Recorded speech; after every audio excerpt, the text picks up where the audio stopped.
अस्सलाम वालेकुम, welcome back to औरत card.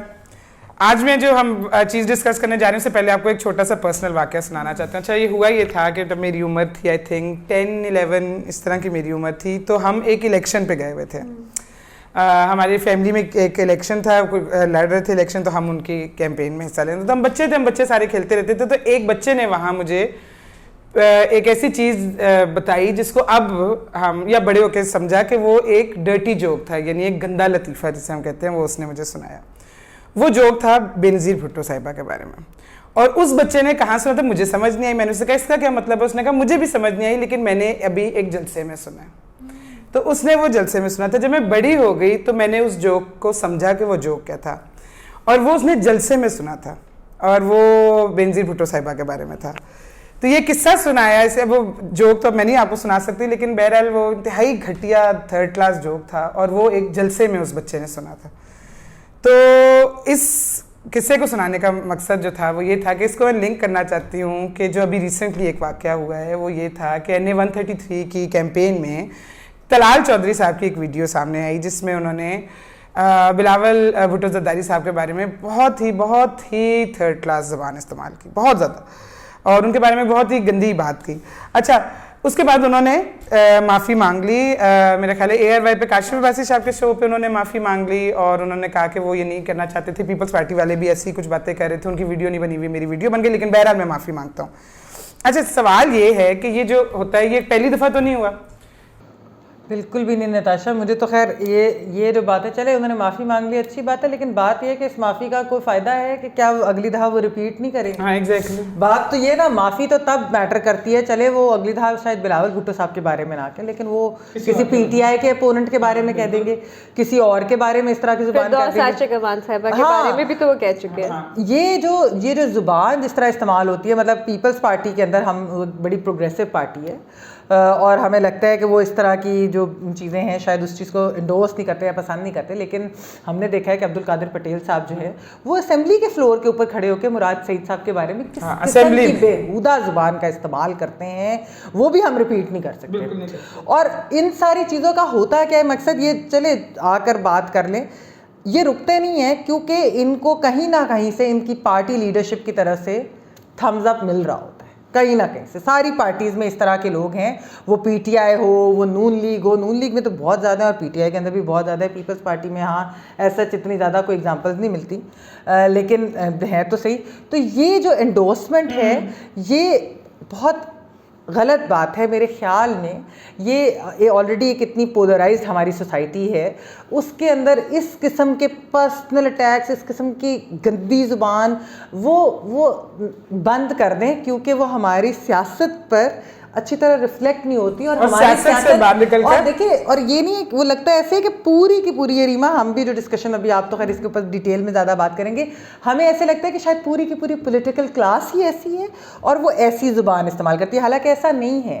It's just a few bad eggs जो कि फिर सबको ही इस किस्म का वो फिर बुरा नाम हो सकता है। बिल्कुल सही आप कह रही हैं, फ्यू बैड एग्स होते हैं हर सियासी जमात में, लेकिन फिर लीडरशिप का क्या रोल होता है?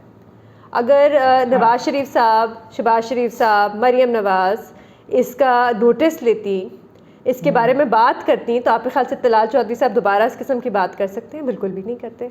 तो लीडरशिप का तो यही काम होता है ना, आप लीडरशिप दिखाएं, आप नोटिस लें इस किस्म की ज़बान के खिलाफ, ताकि इस किस्म की ज़बान दोबारा इस्तेमाल ना हो। लेकिन इस किस्म की ज़बान पसंद की जाती है ना। हाँ, खाली तलाल चौधरी थोड़ी है, नून लीग में आबिद शेर अली साहब, ये मतलब ये फैसलाबाद वाले तो खैर अच्छा, ये भी वैसे एक आर्गुमेंट दी जाती है कि मैं फैसलाबाद की, वैसे डिस्क्लेमर मैं अच्छा एक आर्गुमेंट बहुत फियर्स फैसलाबाद दी ये दी जाती है कि हम इस किस्म की इसलिए बातें करते हैं सियासतदान की तरफ से, जो आर्गुमेंट आती है क्योंकि लोग ये सुनना चाहते हैं।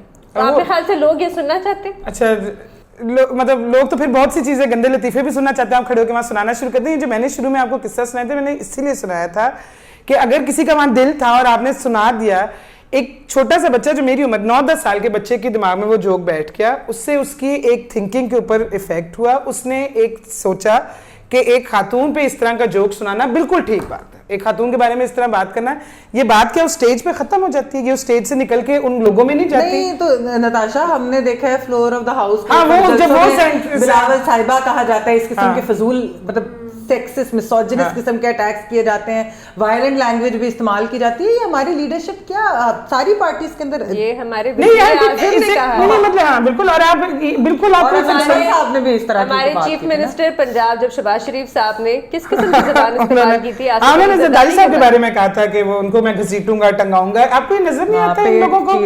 देखिए बात ये कि उस छोटे से वो जो थोड़ी सी देर के लिए आपके लोग आगे से करते, वो किया उन्होंने तलाल साहब की वीडियो में, लोगों ने आगे से रिएक्शन दिया है, बट उसके लिए उस थोड़ी सी देर की थ्रिल के लिए, उस थोड़ी सी देर के लिए अप्रिसिएशन, तालियों के लिए, क्या आपका ये पैगाम अवाम में जाना ठीक है कि इस तरह की घटिया जबान जायज़ है?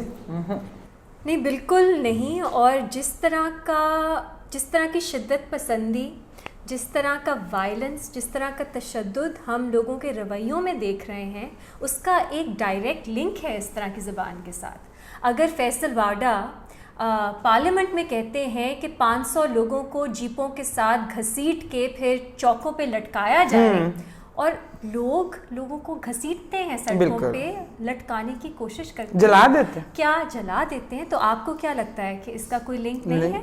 अगर आपके लीडर्स जो हैं वो तशद्दुद वाली ज़बान इस्तेमाल करेंगे, कहीं ना कहीं वो मुआशरे में रिफ्लेक्ट करेगा।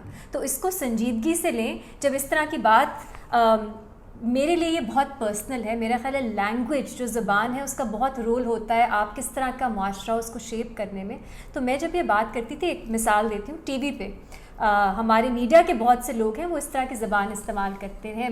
सियासतदान करें, उनको गंदा, कॉकरोच, कीड़े कहा जाता है, लेकिन ख़ुद भी वो इस तरह की ज़बान इस्तेमाल करते हैं कि कुत्तों को खिलाओ, गर्म तेल में जलाओ, इस तरह।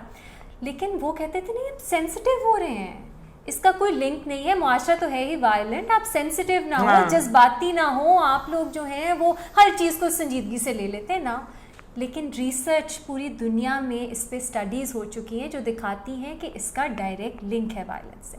मुझे लेकिन प्रॉब्लम ये होती है कि हमारी सोसाइटी ओवरऑल जैसी भी हो, पॉलिटिकल लीडरशिप को ज़्यादा रिस्पॉन्सिबल रोल अदा करना चाहिए, और ज़्यादातर लोग मेरा ख्याल है करते हैं।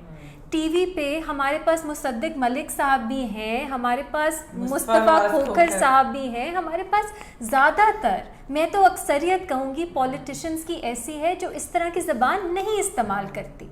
लेकिन मुझे कुछ एग्जांपल जिन लोगों का आपने हवाला दिया और भी हैं, पीटीआई थोड़ा सा रह गई, उनके बारे में भी थोड़ी बात कर लेनी चाहिए, हम बहुत करते हैं, उनकी वजह से ये पूरा एक तासुर जाता है कि तो पूरी पॉलिटिकल क्लास ही गंदी है।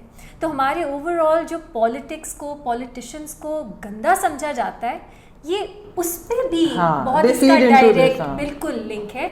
तो चलिए आप एटिकेट के लिए, मोरालिटी के लिए, एथिक्स के लिए ना भी रोकें इस तरह की ज़बान, थोड़ा सा इंट्रोस्पेक्ट करें कि आपका क्या इंप्रेशन जाता है, आप पॉलिटिक्स को, पॉलिटिशियंस को गंदा कर रहे हैं। तो जो लीडर्स, इससे मिलता क्या है? एक आखिरी चीज़, मेरा ख्याल है ये एक पार्टी शुरू नहीं करेगी क्योंकि उनका भी कंपटीशन है। अगर बाकी पार्टीज कर रही हैं तो फिर आपको होता है हम क्यों ना करें, हमें हमारे जो सपोर्टर्स हैं ये ना समझे हम कमज़ोर हैं, क्योंकि इस तरह की गंदी ज़बान अनफॉर्चुनेटली उसको जोड़ा जाता है कि आप कितने ताकतवर हो, आप में कितना जोश है, आप कितने ज़्यादा मुकाबला कर सकते हो।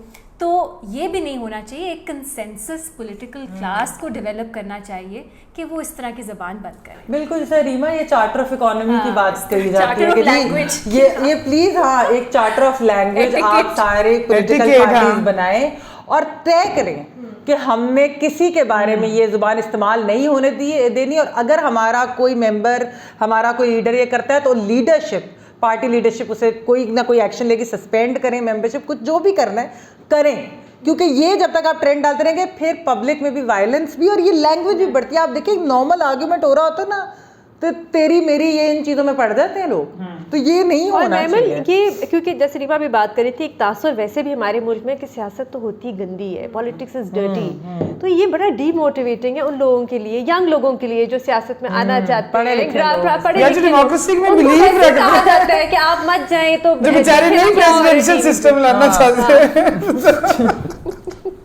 सॉरी, प्रेसिडेंशियल सिस्टम में फिर आजकल बात हो रही है इसलिए सॉरी बीच में चुटकुला छोड़ दिया। बहरहाल तलाल चाची साहब ने माफ़ी मांग ली, so let's take it at face value. देखते हैं अगले कितने दिन, हफ्ते, महीने बाद वो फिर से ये बात कर देंगे और फिर उनकी पार्टी लीडरशिप उन्हें रोकेगी या नहीं, या किसी और पार्टी की लीडरशिप अपने अपने लोगों को रोकेगी या नहीं। आपकी जो कही हुई बातें होती हैं उनका लोगों पर जेन्युइनली असर होता है। और अब बड़े अरसे से नज़र आ रहा है खुल के हमारी सोसाइटी बहुत बुरे हालों में आ गई है। इसके अंदर आपकी कंट्रीब्यूशन बेहतरी के लिए होनी चाहिए। आप लीडर्स हैं, आप लोगों से लाखों वोट लेके आते हैं, तो लाखों लोगों का एतमाद आपकी गंदी ज़बान पे नहीं होता, आपकी परफॉर्मेंस और आपकी इस एबिलिटी में होता है, आपकी इस सलाहियत में होता है कि आप उनके लिए दुनिया को थोड़ा सा बेहतर कर सकते हैं। तो वो अगर आप कर सकते हैं तो फिर करके वो दिखा दें, वो ज़्यादा अच्छा होगा, बजाय ये कि आप गंदी ज़बान बोल के, गंदे लतीफ़े बोल के, गंदे अल्फाज बोल के 2 मिनट के लिए तालियां सुन लें। थैंक यू फॉर वॉचिंग औरत कार्ड। प्लीज़ लाइक कीजिएगा और सब्सक्राइब करना ना भूलिएगा।